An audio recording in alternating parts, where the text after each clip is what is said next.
Gotta go hide back in his cave. Yes.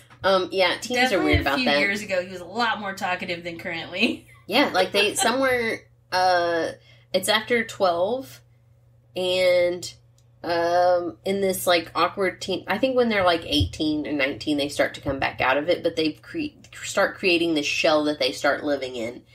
And, so they talk quiet, except, when they're on the other end of that spectrum. But they then listen to everything loud. The TV is loud. The music is loud. The video games. Yes. Everything becomes very loud. And it's not good for them. It's kind of like, I think of back when TVs used to sit on the floor. I know it's been a while. And everyone would tell you gotta sit back. You can't sit up against the TV because you're going to ruin your eyes. Right? Like, I feel like that's where we're at with music. But we also like to do that. Also, because we're close to the dials, so we could change the dials. I know, because you didn't have remote, so you couldn't, like, push a button. You had to go, like, change the dial. So, we're showing our age a bit, but, like, I think of it at the same level. And or wealth level as a kid. Yeah. That too. Yeah, that too, because I did have friends with flat screens. Remotes did exist. Just not for most. That's fine. But I think of listening to music now because now we have headphones. Yes. I mean, we had them as we got older. But these are like fancy. These are like fancy. We used to have those little tiny ones that were like a silver dollar size. And you could hear everything going on around you with them on.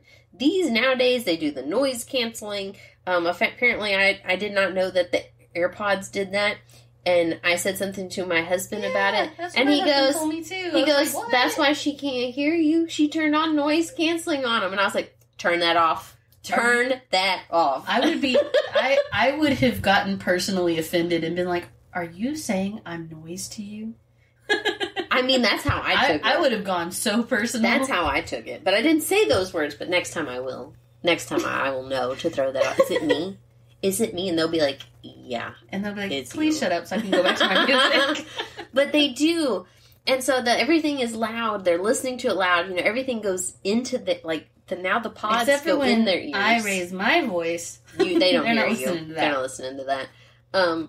But it can damage their hearing, right? So I did find an article from January of 2023. And it's called Loud Music is Putting Teens and Young Adults at Risk for Hearing Loss. Again, and I think this plays back to you're putting your headphones in your ear. But they said a recent study showed that between 60 million and 1.4 billion people, 12 to 34 years old, are at risk of hearing loss from their loud music. Which is just... And growing crazy up, to me. They always told us, don't listen to that so loud. You're going to hurt your ears. Yeah. They said common unsafe listening behaviors at high volumes for extended period times or listening like music at concerts and festivals. If you don't use proper hearing protection, it's... Yeah. So I will let you know, I, as a child, was probably abnormal, but I did not do well with loud noises at all. Mm-hmm. And my parents bought me earmuffs. And when we went to the movie theater, I wore earmuffs. This was before sensory thing. Like, autism really wasn't a thing back then. No, it wasn't a thing. But they bought me these... Kid. Yeah, now you see kids with headphones on all the time. But those earmuffs, I would wear them to the theater, and I would be perfectly happy watching the movie with my earmuffs on. But if I didn't have my earmuffs on, I would cry. Right, because it's too much. It's too much. I was worried about my son for a little while because loud noises really bother him, like hand dryers. Yes. Toilets flushing. Oh my god. But apparently toilets that's in a normal. public restroom when it like echoes. Apparently that's normal for kids to hate that. Yeah. You hate them as an adult, but they don't flip you out like they do the 4-year-old. So he hurries off the toilet as fast as possible because he's so worried it's going to flush on him while he's on it. Or eat him. I really think that's what it boils down to. They say that, on this article they were talking again about how users of personal listening devices often listen at volumes as high as 1.5 decibels.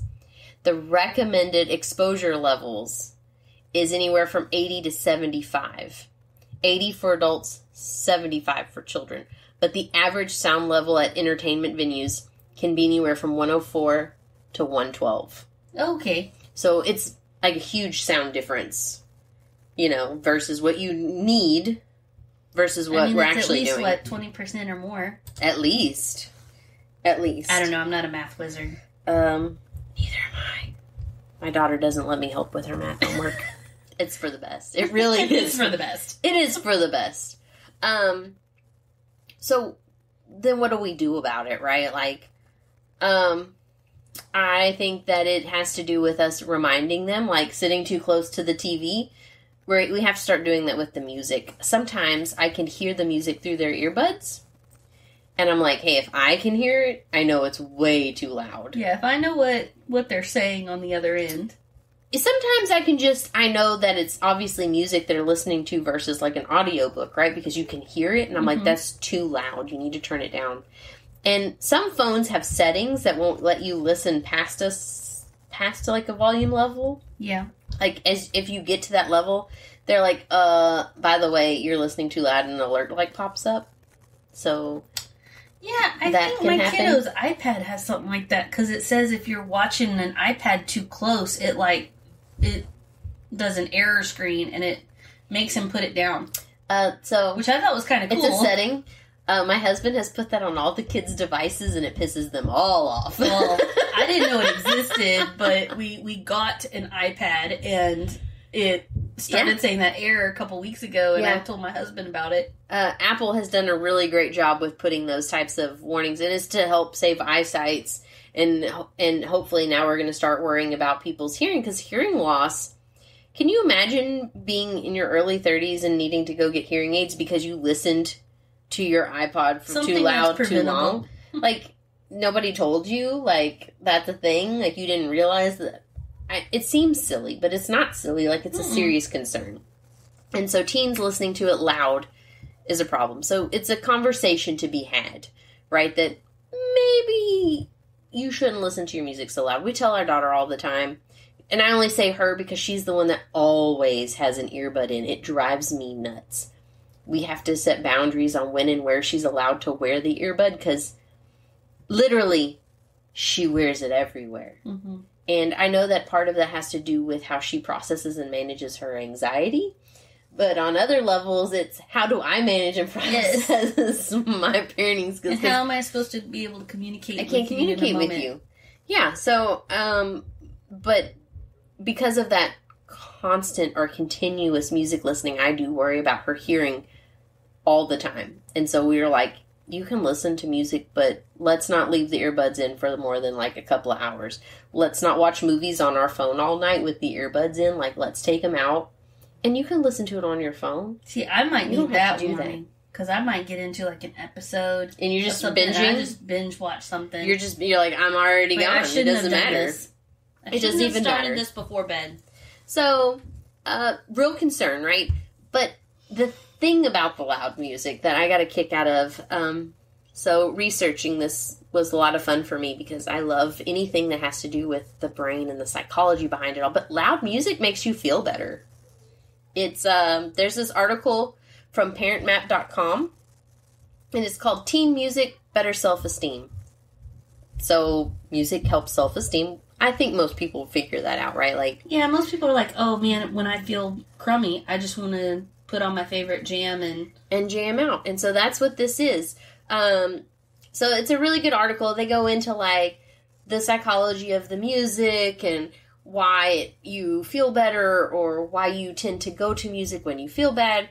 But they say that it's because loud music, when you're wearing your headphones or you're sitting in a room and you've got it cranked to the max, right? I used to do that. I used to put my discs in my disc changer and you had multiple set disc it changer, on random. Oh yeah, I had a 3-disc changer. It was the badass. I was a really cool kid back in high school because I had a 3-disc changer and the speakers came off the stereo and you could set them all over you. So it was like surround sound. Before I went to college, I got a stereo system that had 5-disc player. Yeah. And I was the fanciest person.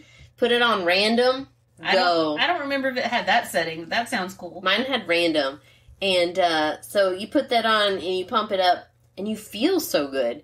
And they say it's because loud music stimulates the sacculus. And I'm hoping I'm pronouncing this right. Because it sounds sturdy. Sacculus.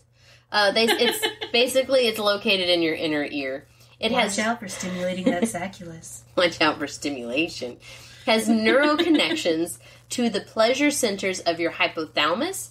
So the louder the music, the more endorphins that the brain releases, and it fuels a desire for even louder music. So it sounds almost like an addiction. Yeah. Like you could addict your brain to this feel-good that your brain releases from this loud music, which is probably what leads to hearing loss. Because if it feels good, you just keep doing it. You just keep doing it. It says that music can also bolster mood and help decrease depression. It improves blood flow and eases pain. It can lower stress-related hormones like cortisol. That's from a psychology professor at McGill University. He says it increases the neurotransmitter dopamine, and that's the brain's motivation molecule and an integral part of the pleasure reward system. So it's I know, right? It says it's the same brain chemical makes you happy. responsible for feel-good states obtained from eating chocolate, winning at gambling, or getting a runner's high. So it's addicting. Yeah. It's an addiction.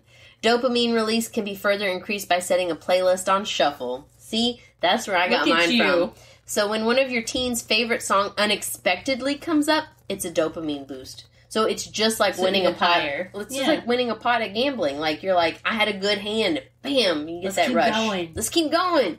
So feel good feelings are addictive. Or like my random show that I'm binge watching and a little drama. The sudden change. Up. You're like, now I have to watch 3 more episodes. No, she didn't. I tell you what, I get caught up on Bridgerton because the new season released, and I got a friend who's being a quiet at the bitch and like texting me and be like, "Girl, I was like, don't you spoil it? Don't you spoil it." I have to put children to bed before I can watch it because I don't have a TV in my bedroom out of personal choice because I don't want a TV interrupting my bedroom. Yeah. You know what I'm saying? And so anyway, I don't have a TV in there, and so I can't like sneak off to go watch it. And so I have to put children to bed. And if I have a 4-year-old who gets us to bed, then I can't watch it. Which means friends need to keep their mouths shut. That's right. Are you helping or hurting? Helping or hurting? So this article also brought up the question of, but what if they're not listening to positive music? What if it's sad music? What if it's sad emo music? I mean, and I only say that because my daughter listens to a lot of that, and it just... Again, we just had her birthday, and I let her make her own playlist, and there were so many bands that I was like, who the fuck is this? I mean, when I was a teenager, all I listened to was American Reject, Blink-182.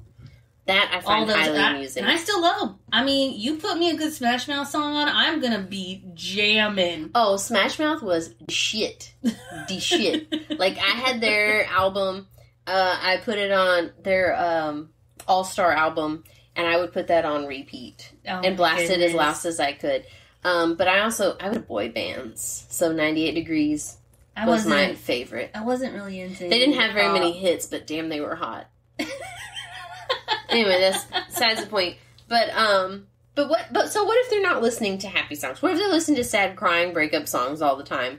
They said your teen could be experiencing and exploring songs that have anger, depression, or maybe they're explicit, substance abuse, sexual acts, stereotypes, or violence. I think you should just be worrying about exposure to that kind of music in general, but they say on age. They say, but what if it's the undesirable changes in your teen's behavior and attitude that you're most worried about with them listening to this? I don't disagree with that. But they say research shows that if fans just turn on their favorite extreme music, Smash Mouth, then they can exhibit a lower heart rate and experience increased positive emotions. So even if the song... not really matter about the words. It's not the lyrics. It's the feeling that you... I guess it's more like the rush you get from the song, right? Like it's your favorite song. So your favorite Alanis Morissette song comes on. Drastic behavior changes, then you need to address that on its own. Yeah, but in itself, the music, they said, shouldn't be that concerning. And I say that as a parent with pretty... I don't know, we're not too conservative. but we're pretty conservative. Relatively. Relatively conservative. So obviously,